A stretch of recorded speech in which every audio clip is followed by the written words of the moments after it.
My 5-year-old daughter came home from school, knelt in front of me, and begged me not to send her back to kindergarten. She said she didn't want to go anymore. I asked her why, but she just cried and shook her head, too scared to speak. Sensing something was wrong, I lifted her shirt and found her arms and body covered in small marks. Trembling with indignation, I took a photo and posted it in the kindergarten parents group, asking who had done this. A woman named Clara arrogantly replied, "I told my son to do it." She then sent 2 photos. One was of her wedding to my husband, and the other was a picture of me with my daughter and my husband. She wrote, "You homewrecker. You dared to steal my husband and have a child out of wedlock. It's a miracle I didn't tell my son to do worse to your child." The parents group erupted with insults directed at me and my daughter. Even the teacher tagged Clara in the conversation, saying, "Enrique did very well today. I'll make sure he gets a gold star tomorrow."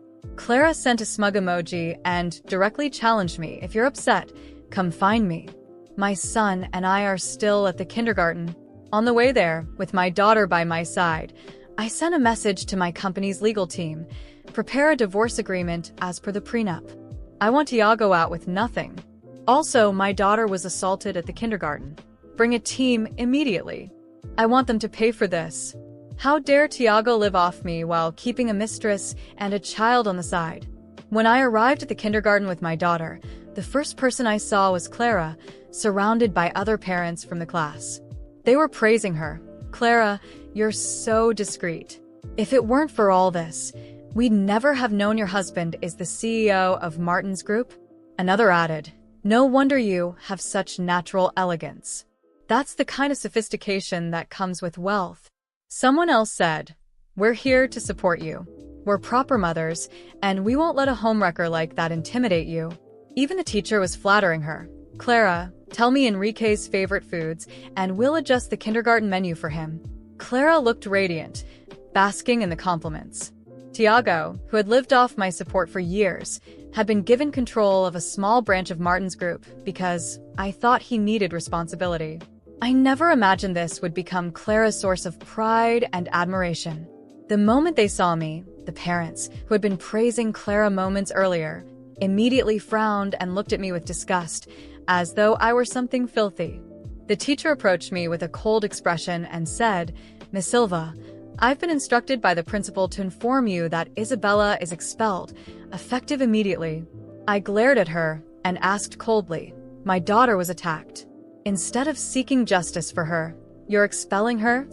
The teacher replied, "This is an elite kindergarten. The children here come from noble or wealthy families. A child from someone like you would only damage our reputation."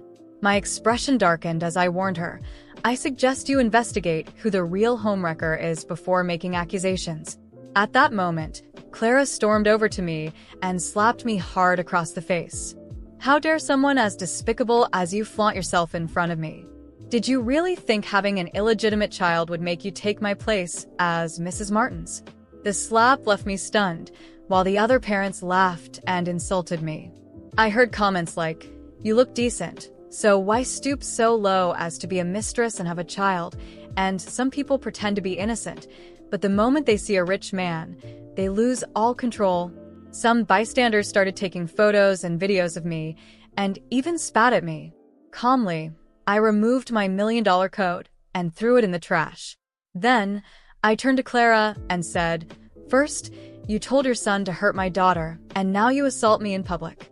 Who gave you the audacity to act like this?" Clara arrogantly replied, "It's my right as a wife to slap a mistress.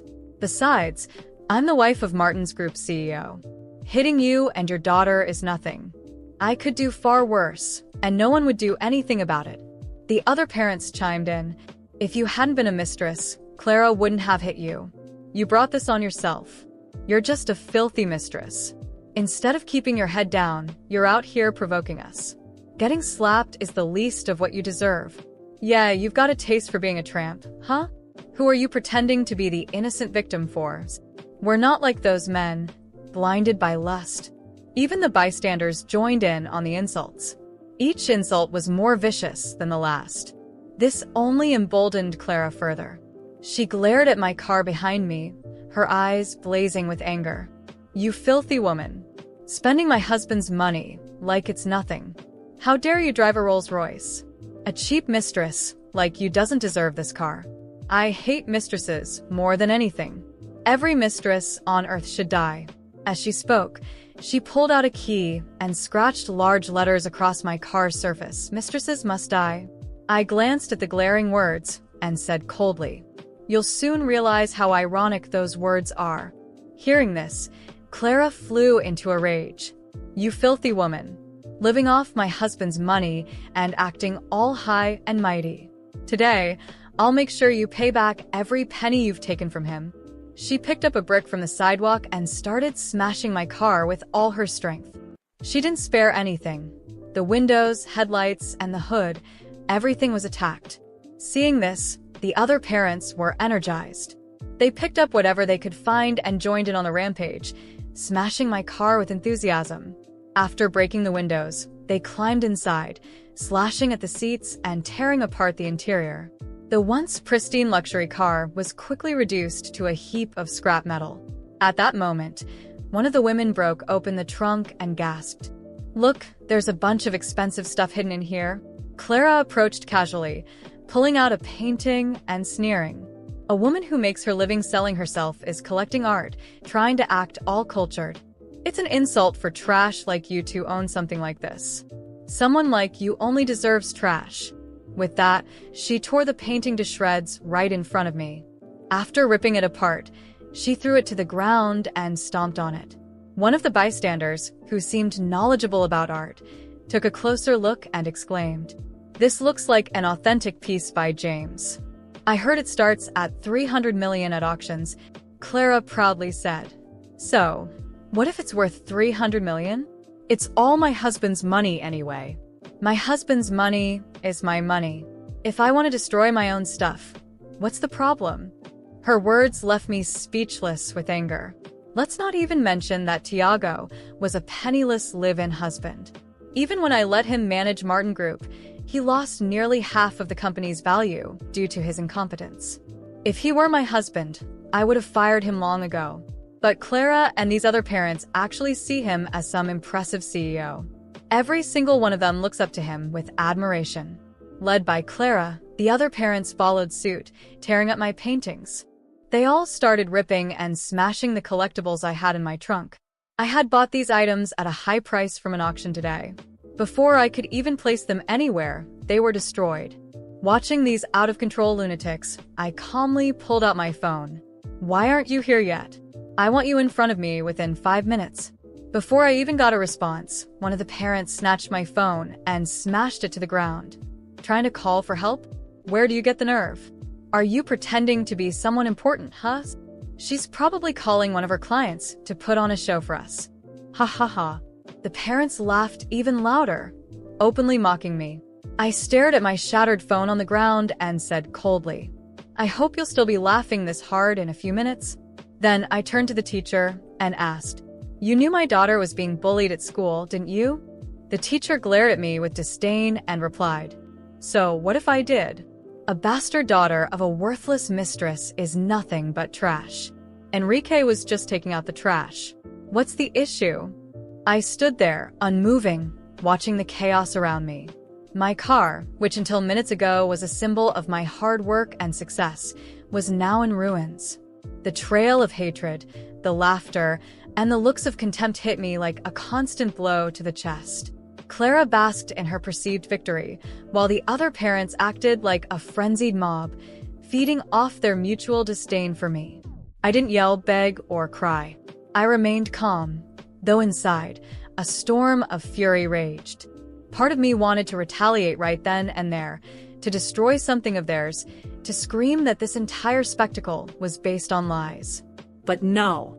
Clara, Tiago, all of them, didn't deserve to see any reaction from me. That would fuel them. They expected me to lose control, to beg for mercy, or even to run away in shame. I took a deep breath and stepped forward. My voice came out calm, almost icy. "Do you know what I see here? A desperate woman who needs to use lies to justify her own insignificance. Do you honestly believe this charade of hers? Do you think a man like Tiago has anything to offer? I carried that man on my back for years. When I met him, he didn't even have a decent job. And now you're here, treating him like a king and me like trash. All based on the words of a woman who clearly doesn't understand dignity. The laughter paused briefly. Clara, however, wasted no time. Do you think your words mean anything to us? Look around you. You're alone, abandoned. No one here believes you. A mistress like you has no right to talk about dignity. That word again. Mistress. Clara wielded it like a knife, but she had no idea that her little act was about to come crashing down. Deep down, I knew all of this was temporary. Their blind fury wouldn't change the facts, wouldn't change what was about to happen. I heard the sound of cars braking behind me. My lawyer, accompanied by security guards, stepped out quickly. He looked at the state of my car, at the commotion around me, and then directly at me. Is everything under control? He asked seriously, though his gaze clearly said, "This ends now." I smiled faintly and nodded. It's just beginning. Before Clara could say anything, the guards positioned themselves beside me. One of them approached her, taking the key she still held in her hand. This is evidence of vandalism. We'll need to take it with us. Clara started shouting, trying to argue, but the authority of the man and the gravity of the situation were becoming evident. One of the parents, who had been breaking something inside the car, quickly dropped what they were holding and tried to slip away, but a guard stopped them. All of you participated in this destruction, my lawyer said, raising his voice so everyone could hear. The parking lot cameras recorded everything. This isn't just a case of vandalism, but also collective harassment. My client has every right to sue each and every one of you. He paused, pointing directly at Clara. And you, in particular, will have to answer for incitement to violence and defamation. The expressions of shock and panic began to spread across the group. Some parents tried to protest, claiming they had been influenced, that they didn't know what was really happening. Clara, on the other hand, kept insisting, trying to twist the narrative. She's a liar. This is all her fault. She stole my husband. She deserved every second of this. I stared at her directly. Clara, do you really think this will save you? That these empty words and this performance will hide the truth? I turned to my lawyer. Please show everyone what we found in the audit on Tiago. He pulled a document from his briefcase and began reading aloud. Tiago Martins, known as the CEO of Martin Group, embezzled funds from the company over the past 3 years. The total estimated amount is $25 million. The money was transferred to joint accounts between him and Clara. Evidence includes bank statements and intercepted emails. Silence fell immediately. All eyes turned to Clara, who began stammering, denying everything. That's a lie. She's making it up. It's a setup. But her voice trembled. For the first time, her arrogant confidence was crumbling. A lie? I chuckled softly. You all let yourselves be deceived by this woman. Tiago was never a CEO. He was an incompetent employee who nearly destroyed the company. I allowed him to hold that position only so he wouldn't feel useless. And meanwhile, he was stealing money to support you, Clara. But guess what? All his so-called wealth that you're so proud of was mine. And now, neither he nor you have anything. Guess what that means for your future? Clara, speechless, began backing away. The group around her was slowly dispersing, realizing they had sided with the wrong person. One of the parents murmured, I didn't know about this. Clara, you told us she was the one to blame. She is. Clara shouted, desperate, but no one seemed convinced anymore. I will sue every single one of you, I said coldly, pointing at the group. And Clara, will see how much you can handle when everything you think you own is taken away. I left the scene as calmly as I had arrived, but inside, I felt a deep satisfaction. Clara and Tiago had underestimated me.